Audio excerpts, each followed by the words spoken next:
আসলে আজকে এই অনুষ্ঠানে এসে এত ভালো লাগলো। আমাদের মনে হলো 60 বছর আগে চলে গেছি আমরা, 50-60 বছর আগে চলে এসেছি। কারণ এদিকে দেখে এটাই মনে হলো এত চমৎকার যে কোরআনের দেওয়া হলো, ইংরেজি কথা হলো, আরবি কথা হলো, জানাজা সালাত হলো। বাংলাদেশে শতকরা 90-95% আলেম ওলামারা এই জানাজা সালাতে ভুল করে, পুরো ফাঁদের পর না।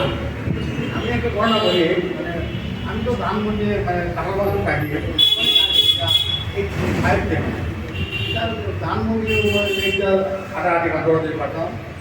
এই যে নাম বলে কোনো অসুবিধা নেই, ওই যে সালাউদ্দিন সাহেব সালাউদ্দিন বাইতুল মোকাররমের যিনি নাম ছিলেন রাহিমাহুল্লাহ, ইন্তেকাল করছেন আমাদের এক সময় হলো মাস হলো আদার বের হয়েছে পরে রাহিমাহুল্লাহ। ওনার সাথে হাঁটাহাঁটি আমি করতাম আমাদের কাঠল বাগানের, তার সাথে একটু লিঙ্ক ছিল। আমার বাসায় একদিন এসে বলে কি, ডাক্তার সাহেবের ঘটনা বলি কি, এই যে কথাবার্তা হচ্ছে, বলে যে এই যে সালাউদ্দিন সাহেবকে যে গভর্নমেন্ট ইমাম বানালেন বাইতুল মোকাররমে, উনি তো জানাজা সালাতে সূরা ফাতিহা পড়তে জানেই না। তাকে আমি হ্যাঁ এটা সত্য, কিন্তু ঠিক। আমি বললাম আপনি কি জানলেন? বলে আমরা হাঁটাহাঁটি করতেছি সকালবেলা। উনি বলেন যে আপনারা হাঁটাহাঁটি করেন, আপনি যেতে হবে একটা জানাজা করতে হবে। তো তখন আমার আইনাজি যে বলল উনিও উনি বললেন যে আপনারা যে ইমামতি করেন ওই জানাজা আমি করি না। কেন করেন না? কি সমস্যা আমাদের আপনার জানাজা কেন করেন না? বলে আমরা সূরা ফাতিহা পড়েন না। বলে সূরা ফাতিহা কখন পড়তে হয়? আশ্চর্য কথা, সূরা ফাতিহা কখন পড়তে হয়? এই কথাটা আমার শেষ। আমি বললাম যে আমি তখন ওনাকে বললাম যে আমি কিছু বই সুন্দর করে প্যাকেজ করে বিয়ের সাথে অনুষ্ঠানগুলো ঠিক করা হয়, ওইভাবে দেবো। আপনি কি তার বাসায় বসতে পারবেন? হ্যাঁ পারবো। আমি গেলাম বংশাল। আমি তৌহিদ প্রকাশনী থেকে আমি সালাতের উপর যত বই আছে, ছোট বই, জানাজার উপর যত বই আছে, সূরা ফাতিহার উপর যত বই আছে, ছোট ছোট বই আমি এরকম জমাইয়ে কিনে সুন্দর করে কালার পেপার দিয়ে বাঁধাই করে এটি করে প্যাকেজ করে আমি আমার ওই যে আলে হাদিসের যেমন মন্ত্রী রাহিমাহুল্লাহ ওনার কাছে দিলাম। উনি বলেন কি গেলেন, এখন বলে যে এখন তার হাঁটতে আসে না, আর এখন উনি হয়েছেন প্রধান ক্ষতি, কারণ উনি তো পুলিশ নিয়ে চলেন, উনি হাঁটতে আসে না। ঠিক আছে না, আসলে আপনি কি তার বাসায় যাবেন? হ্যাঁ আমি তার বাসায় দিয়ে আসবো। তার বাসায় গেছে, তো পুলিশ বলছে যে শুয়ে আসে না, আমি দেখা করবো তখন না এই জিনিসটা, এই যে বইগুলো, এই জিনিসগুলো আপনাকে পৌঁছে দিন। আচ্ছা ঠিক আছে। এরপর পৌঁছে দিয়েছে, পড়ছিও তা জানি না, আমারটা আমি করেছি, আমার ওই উনিও ওনার কাজ করেছেন, পড়ছি কিনা জানি না, আমাদের দায়িত্ব। এইভাবে আমরা এই সূরা ফাতিহা এটা আজকে ভালো লাগে। আমি যখন 78 যখন বিয়ে করি, তখন আমার খালা আমার শ্বশুরের বাসা কলাবাগান, তো সাধারণত তো বিয়ের পরে তো বেড়াইতে হয়, তা আমাকে নিয়ে গেল ওখানে। যখন আমি সালাদ আদায় করি ঘরে ভিতরে, তখন আমার শালিরা এবং 3 শালি আমার খালা স্কুলে পড়ে, ওদের টিচার আসছে পড়াইতে, বলে যে স্যার আমাদের ঘোরাবাই তো বুঝি না, কাঁদিয়া নিয়ে না শিয়া বুঝি না, আমরা তো বুঝি না। কেন কথা বললাম? বলছে উনি বুকে হাত বাঁধে, এরকম হাত উঁচা করে, এরকম করে।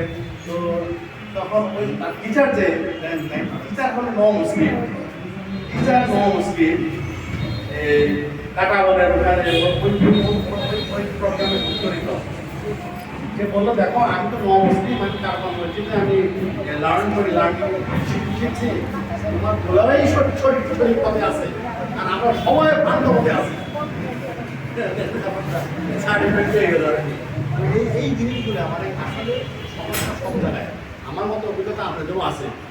তো এখন কথা হচ্ছে এই যে শাহরুর রমাদান, এই শাহরুর রমাদানের মানে যখন নাকি শাহরুর রমাদানের চাঁদ উঠে ওই দিন থেকেই বুখারী মুসলিমের হাদিস, ইজা দাখালা শাহরুর রমাদান ফুতিহাতিল আবওয়াবুস সামাউ ফুতিহাতিল আবওয়াবুল জান্নাহ ফুতিহাতিল আবওয়াবুল জাহান্নাম ওয়াসুলসিলাতুল শায়াতিন ওয়া ফুতিহাতুল আবওয়াবুর রাহমাহ। 5টা জিনিস আল্লাহ করে বুখারী মুসলিম। আবু হুরায়রা রাদিয়াল্লাহু আনহু 5 থেকে যখন নাকি রমজানের চাঁদ ওঠে তখনই আল্লাহ রাব্বুল আলামিন কি করে আকাশের সমস্ত দরজা খুলে দেয়। এটা আমরা জানেন তো করছি। 2 নম্বর কি জান্নাতের সব দরজা খুলে দেয়। 3 নম্বর কি করে দুজকের সমস্ত দরজা বন্ধ করে দেয়। আর 4 নম্বর কি করে শিকল করে দেয় শয়তানকে। 5 নম্বর সমস্ত রহমতের দরজা খুলে দেয়। আর আমার ভাইয়েরা যারা সাইন্স যারা পণ্ডিত তারা অনেক স্কলার তারা বলে কি রমজানকে আল্লাহ রাব্বুল আলামিন 3 ভাগ করেছে। প্রথম 2 দিন এই, মাঝের 2 দিন ওই, তৃতীয় 2 দিন এইভাবে তারা ভাগ করে রহমত মাগফিরাত। রহমত বরকত নামাজ সব প্রথম চাঁদ থেকে শুরু হচ্ছে, সারাদিন চলছে এটা। এই 29 দিন 30 দিনই চলবে। কিন্তু আমার ভাইরা আমাদের খুশি হয়। তো সুতরাং আমি আর কথা বাড়াবো না, কারণ আমাদের সমস্যার কথা বলবেন। তো এই যে পত্রিকা চাচ্ছেন যে এই ভিডিও দেখে আমার খুব ভালো লাগছে, খুবই ভালো লাগছে। আজকের সমস্যা দেখেন, আমি গত রমজান ছিলাম লন্ডনে, কি চমৎকার সিস্টেম। ওখানে সমস্ত বুঝলাম ওখানে বেশিরভাগই খ্রিস্টানদের যে গির্জা মুসলিমরা কিনে নিয়ে মসজিদ বানিয়েছে, দুতলা মসজিদ, মহিলার নিচে পুরুষ। আমি 3 দিন ছিলাম মসজিদে, তারপর ওখানে তোমার 7 দিন 26 দিনে আমি ওখানে ইফতারি করেছি। ইফতারি তারা কী করে মুসলিমদেরও খাওয়ায়, আবার ওই যে মুসলিমরা যাচ্ছে খ্রিস্টান, তারপরে ইহুদি, তারপরে আপনার ওদের হিন্দু বৌদ্ধ তাদের তারাও নেয়। তাহলে গ্রুপে ইফতারি, শুধু ইফতারি তাই নয়, চা দেয়, কফি দেয়, আমার সাথে সাহারির জন্য মসজিদে দেওয়া হয়। আর আমরা বাংলাদেশের 75% আমরা মুসলিম, আমাদের ছেলেমেয়েরা আমাদের ভাই বোনেরা ওই ঘরে বসে এই গ্রুপে পেঁয়াজ খাবে, সোলাবন খাবে, খেতে পারে না। রেজিস্টার অফিস থেকে, প্রমোস্ট অফিস থেকে পুলিশ নামিয়ে দিয়েছে, ফলে কোনো ইফতার চলবে না। ওই আঙ্গিনায়, ওই টিএসসির আঙ্গিনায় ওইখানে কোনো কেউ ইফতারি করতে পারবে না। এটা কথা হলো কি আশ্চর্য কথা, ইফতারি তো গ্রুপে করা নিয়ম, একা কোনো ইফতার নেই, তো গ্রুপে। সেই জিনিসটা অমুসলিম কান্ট্রিতে ইফতার দিচ্ছে, কোনো সমস্যা হচ্ছে না। আর আমার মুসলিম কান্ট্রিতে আমার ছেলেরা, আমার মেয়েরা, আমার ভাইয়েরা, বোনেরা একত্র বসে ইফতারি করতে পারবো না। কি শিক্ষা প্রতিষ্ঠান এরকম হলে তো আমরা কীভাবে আমরা চলবো? তারপরে তো আছে আপনার বড়ই আর খেজুরের একটা বাঘ বিতরণ তো আছে, আমি দেখলাম না। তো আমাদের ওই মিনিস্টার সাহেবের যদি ন্যূনতম ইসলামিক জ্ঞান থাকতে, তাহলে তুমি বলতে পারতে যে খেজুর নাই, পানি দিয়ে ইফতারি করে বিশুদ্ধ পানি, খেজুর থাকে খেজুর দিয়ে করবো, খেজুর নাই পানি দিয়ে করবো, বড়ই আসলে কই থেকে? এই যে জিনিসগুলো মানে আমাদের কি সমস্যা করতেছে, তো এগুলো আমরা করতে হবে, ব্যবস্থা করতে হবে। তবুও আমরা আমাদের আল্লাহর কাছে প্রার্থনা যেটা বলার, আমি আমাদের গভর্নমেন্টকে আপনি সহি পথে চালান, আমাদেরকে সহি পথে চালান। এই যে মানে কথা হলো যে সরকার কিন্তু বাণিজ্য করার কথা না। পৃথিবীর সব দেশের সরকার হলো জনবান্ধব সরকার, মানুষের কষ্ট দূর করবে তারা। আর আমাদের সরকার বাণিজ্য করে, কি বাণিজ্য? খেজুর আমদানি করতে যা খরচ হয় তার 2 গুণ ট্যাক্স। তাহলে কি তেল আমদানি করতে যা খরচ হয় তার ট্যাক্স, চিনি আমদানি করতে যা খরচ হয় তার ট্যাক্স। তাহলে আমাদের তো রমজানে 3টে জিনিস লাগে, খেজুর, চিনি, পানি, ডাল আর তেল, এই 4টে জিনিস লাগে। এই 4টে জিনিস কি 1 মাস পারে না ইচ্ছা করলে, যে 1 মাস আমরা কোনো ট্যাক্স বসাবো না? ইচ্ছা করলে পারে, পরামর্শ গভর্নমেন্টকে দিতে হবে। আমিও দিলাম, আমার এই ভাইও দিয়েছেন, সবাই যিনি বলেছেন। এখন কথা হলো পৃথিবীর সব দেশে আমি দেখেছি, আমি ব্যাঙ্গালোর ছিলাম 2 মাস, ওদের যে পূজার সময় 1 সপ্তাহ আগে লিখে রাখে, দেওয়ালি পুজো, ইংরেজিতে লিখে রাখছে দেওয়ালি পুজো উপলক্ষে ডিসকাউন্ট ব্যাপারটা। আর আমাদের লন্ডনেও কিন্তু এই রমজান উপলক্ষে অনেক ডিসকাউন্ট দেয়। কিন্তু আমাদের এখানে এই যে কদিন আগে শিলাবৃষ্টি হলো, শীত মানে কি কঠিন, মানে আমার বাড়ি কিন্তু পিরোজালি, টেলিফোন করলো আমার বউ, মানে ওই দিক দিয়ে মানে এত শিল, মানে বড় বড় শিলে পাথর, মানে সেই মনে হয় যে এটা লূত আলাইহিস সালামের সেই ঘটনা মনে হয় যে পাথরের বৃষ্টি মনে হয়। দিন সব সিদ্ধ হয়ে গেছে। আমার বোন গাছবাড়িতে টেলিফোন করছে যে ভাই আমার টিন তো সব শেষ, সিদ্ধ হয়ে গেছে। পরে মাথার মধ্যে পাতিল দিয়ে সারা রাত ছিলাম আর কি, মাথাটা বাঁচানোর জন্য। এখন ভাওয়াল মিটার পরে দিয়ে সকালে শুনি কি 1000 টাকা দিয়ে টিনের দাম বাড়িয়ে দিছে।